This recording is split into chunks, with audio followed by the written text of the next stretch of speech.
Բարեբալանին ես հատակ ձեր համար այսօր հանել եմ Squid Game-ի պատմությունը ու հիմա ձեր համար կկարդամ, որ դուք լսեք։ Դե ChatGPT-ի ձեզ անեմ։ Սկսենք ու հասեք ֆիքսեք, որտեվ ես համ շատ արագ եմ կարդում,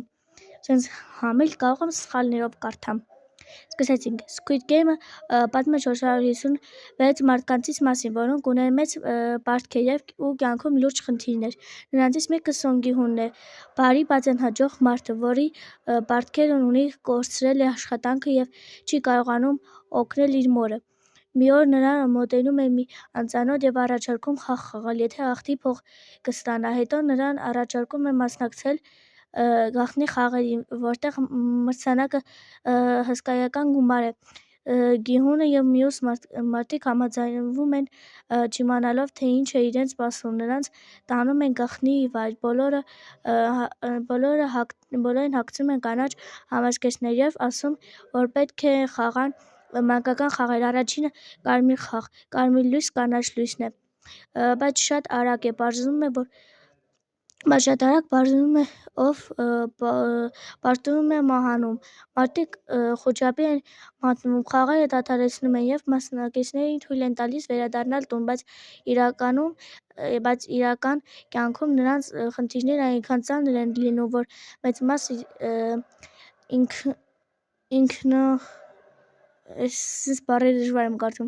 ինքնակում վերադառնում է խաղերին։ Խաղերի ընթացքում ձևավորվում են ընկերություններ ու դավաճանություններ։ Գի-հունը ընկնում է ծեր Օյլյամի փախստական Սեյբոկի և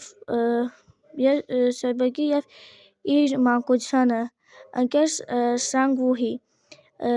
Սանգուի հետ։ Յուրաքանչյուր խաղը ավելի դաժան է դառնում, և մարդիկ սկսում են միմյանց դեմ դուրս գալ ոչ միայն խաղերին, այլ նաև գիշերային կռիվների ժամանակ։ Պարզվում է նաև, որ խաղերը դիտում են շատ հարուստ մարդիկ, որոնք մարդկանց կյանքը դիտում են որպես զվարճանք։ Վերջին խաղը հենց Squid Game-ն է, որտեղ մնում են Գի-հունը և Սանգ-վունը։ Սանգ-վունը վերջում ինքնասպան է լինում, որպեսզի Գի-հունը հաղթի։ Գի-հունը ստանում է գումարը, բայց երջանիկ չի դառնում, որովհետև հիշում է բոլոր մահացածներին։ Վերջում նա իմանում է, որ խաղերի ստեղծողը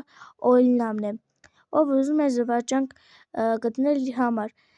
Սերիալը ցույց է տալիս, թե ինչպես փոխանպաստության և հուսահատությունը կարող է մարդկանց ստիպել գնալ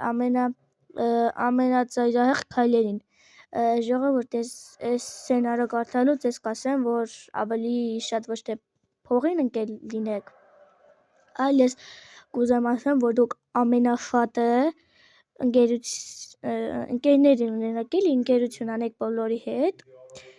ու ես համ էլ մի բան հասկացա։ Ես հասկացա, որ ցենց ասած Օյլյամը, որ ասում է գլխուղեղի, չեմ հիշում դրան ինչ էին ասում, ոնց որ քաղցկեղ են ասում, չգիտեմ էդ իրականում ճիշտ է թե չէ, բայց ես կասեմ, որ ինքը ցենց շատ տարօրինակ իր համիրան պահում ու տենց, չգիտեմ էլի, ուղղակի շատ տարօրինակ էր պահում։ Այս առաջին եթերաշրջանն է, եթե կուզեք երկրորդ եթերաշրջանի մասին տեղեկություն հանեմ, կարաք ասեք ու ես մեծ սիրով կհանեմ ու կպատմեմ երկրորդը, իսկ եթե դուք այն գրենի պատմությունը հավանեցիք, կարաք դնեք, պրոստը ցենց քուրիկս իր հեռախոսի չի տալում, էլի, որ ես իր հեռախոսը սրան կարդամ,